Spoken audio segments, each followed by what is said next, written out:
আমাকে যদি জিজ্ঞেস করা হয় আমার সাজতে কেমন লাগে, তখন আমি বলবো হ্যাঁ, একটা সময় সাজতে খুব ভালো লাগতো, তবে সেটা বিয়ের আগে। এখন আর সেরকম সাজুগুজু করতে ভালো লাগে না। শুধুমাত্র আংটি আর চুড়ি আমার খুব শখের, তবে একটু কাজল যদি চোখে দেয়া হয় তখন কিন্তু আর মন্দ হয় না। এই তিনটা জিনিসই আমার সাজের মধ্যে খুব ভালো লাগে। তবে আমাকে যদি আরও একটা প্রশ্ন করা হয় তাহলে কি ভালো লাগে, তখন আমি বলবো আমার ঘর সাজাতে খুব পছন্দ। আমি নিজেকে সাজিয়ে তোলার আগে আমার ঘরটাকে সাজিয়ে তুলতে চাই। আমি সাজগোজ খুব পছন্দ করি, পুরো বাসাটা নিট অ্যান্ড ক্লিন করে রাখতে পছন্দ করি। সেই সাথে কয়েকদিন পর পর যে কোনো রুম অর্গানাইজ করতে খুব পছন্দ করি। তো চলুন আজকে আপনাদেরকে সাথে নিয়ে আমি আমার লিভিং রুমটা একটু ডেকোরেশন করব, সেই সাথে লিভিং রুমটা আপনাদেরকে ট্যুর আকারে শেয়ার করে দেখাবো। সো হ্যালো এভরিওয়ান, আসসালামু আলাইকুম। সবাই কেমন আছেন? আশা করছি বেশ ভালো আছেন। আমরাও আলহামদুলিল্লাহ ভালো আছি। আজকে একটা ট্যুর ভিডিও নিয়ে হাজির হয়েছি। শুরু থেকে শেষ পর্যন্ত দেখে যাবেন, দেখার অনুরোধ রইল। হয়তোবা কোনো জায়গায় ভালো লাগতেও পারে।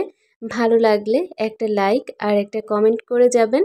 আপনার একটা লাইক পেলে পরবর্তী দিনে আর একটা ট্যুর ভিডিও করতে আমি অনেক বেশি উৎসাহ পাবো। মনের মতো কোনো কিছুই হয় না, তবে আমরা চেষ্টা করি যে এই জিনিসটা মনের মতো হয়েছে সেটা এভাবে করে সাজালে হয়তোবা ভালো লাগবে। তো এই আর কি, সব কিছু যে মনের মতো হয়ে যাবে তা কিন্তু কখনোই সম্ভব না। আমার তো খুব ইচ্ছে আমার পুরো বাসা অনেক বড় হবে, সেই সাথে আমার লিভিং রুমটা এ মাথা থেকে ও মাথা দেখেই কুল করা যাবে না, এত বড় হবে। তবে দেখেন বাস্তবতা কতটাই কঠিন। স্বপ্ন তো স্বপ্নই থেকে যায়, বাস্তবতা তো অন্যরকম, তাই না? তো আমার হচ্ছে লিভিং রুমটা অনেকটাই ছোট।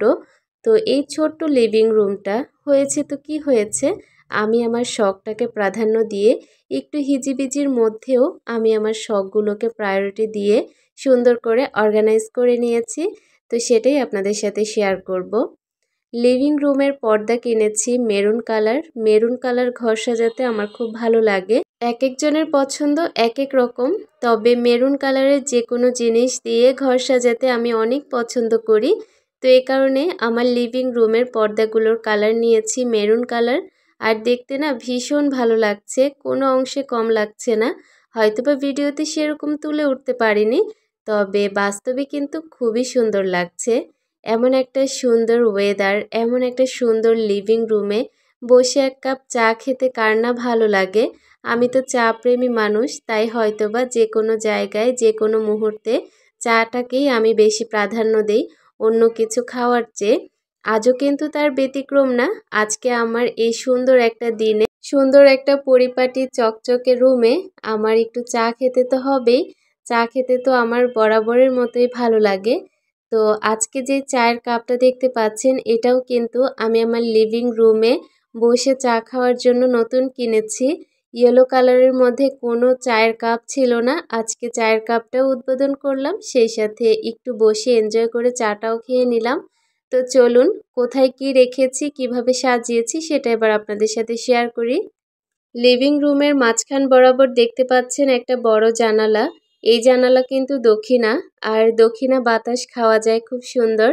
দুই পর্দার মাঝখানে একটা হ্যাঙ্গিং দিয়েছি, আর এটা দেওয়ার পর দেখতে ভীষণ ভালো লাগছে। সেই সাথে পর্দার ডান দিকে মানে জানালার ডান পাশে আমি একটা আল্লাহু আয়াতাল কুরসি, সেই সাথে আরও একটা আরবি লেখা ছিল। তার পাশে একদম কর্নারে সুন্দর একটা বাবুই পাখির বাসা রেখেছি। ডান সাইডটা তো দেখিয়ে দিয়েছি, এখন জানালার বাম সাইডে কিভাবে সাজিয়েছি সেটা এখন ছোট্ট ভিডিও আকারে শেয়ার করছি। একদম কর্নারে আমি একটা ঘন্টি দিয়েছি, এগুলো লতা সিস্টেমের ঘন্টি, এটা খুবই ভাইরাল। সেই সাথে একটা ফ্লাওয়ারের তোড়া দিয়েছি মাঝখান বরাবর, আর একটা ওয়ালমেট রেখেছি। একদম যে জানালাটা দেখতে পেয়েছেন জানালার একদম ওয়াল বরাবর আমি একটা সিটিং এরিয়া করেছি। একদম দক্ষিণা জানালার নিচ বরাবর একটা সিটিং এরিয়া করেছি, শুধুমাত্র বসে কিছুক্ষণ আড্ডা দেওয়ার জন্য। সেই সাথে বাচ্চাদেরকে খেলতে বসানো হয় এই সিটিং এরিয়াতে। তবে এখানে কিন্তু কেউই ঘুমায় না, শুধুমাত্র সময় কাটানোর জন্য এই সিটিং এরিয়াটা করা হয়েছে। দেখতে পাচ্ছেন জানালার বরাবর এই সিটিং এরিয়াটা। জানালার ডান সাইডটা আমি এভাবে সাজিয়েছি। বাবুই পাখির যে বাসাটা রেখেছি তার নিচ বরাবর একটা লম্বা 5 তাকের কর্নার আছে, আর ওই কর্নারটা মাটির হাঁড়ি দিয়ে সাজিয়েছি। উপরে মিরর ওয়ার্ক করা একটা মাটির হাঁড়ি রেখেছি। 2 নাম্বার তাকে আমি সুন্দর একটা ঘটি রেখেছি। 3 নাম্বার তাকে আমার DIY করা হাঁড়ি এগুলো রেখেছি। এগুলো আমি নিজে কালার করে নিয়েছি। 3টা হাঁড়ি রেখেছি, দেখতে ভীষণ ভালো লাগছে। 4 নাম্বার তাকে আমি একটা হারিকেন রেখেছি, মাটির হারিকেন, শুধুমাত্র এটা ডেকোরেশন পারপাসে। একদম নিচের অংশে আমি এখানে সোফা সেট রেখেছি মাটির, সেই সাথে একটা মাটির ফুলদানি রেখেছি। দেখতে ভীষণ ভালো লাগছে। এই কর্নারটা এভাবে করেই সাজিয়ে নিয়েছি। হয়তোবা আমার অনেক ভিডিওতে এই কর্নারটা দেখেছেন, তবে এরকমভাবে সাজগোজ অবস্থায় দেখেননি। সিটিং এরিয়ার একদম পাশের লুকটা এরকম, একদম গিঞ্জি পরিবেশ হলেও দেখতে কিন্তু বেশ ভালো লাগছে। হয়তোবা আমার বলেই আমার ভালো লাগছে, কার কাছে কেমন লাগছে অবশ্যই জানাতে ভুলবেন না। কর্নারের ঠিক পাশে আমি একটা চারকোনা টাইপের একটা ছোট্ট টেবিল রেখেছি, আর টেবিলের ওপরটাতে আমি এভাবে করে অর্গানাইজ করেছি। ছোট্ট একটা পাত্রে আমি কিছু ফুল রেখেছি, এই পাত্রটাতে সবসময় ফুল রেখে দিব। একটা কাবা ঘর, একটা কাপের ভেতর কিছু শামুক রেখেছি। সেই সাথে এখানে খুব সুন্দর একটা প্লান্টার আছে, তবে এটাতে প্লান্টার রাখা হয়নি, এভাবে করেই অর্গানাইজ করে রেখেছি। একটা ট্রেতে এত কিছু দিয়ে সাজিয়ে তোলার কারণে ট্রেটা অনেক বেশি সুন্দর লাগছে।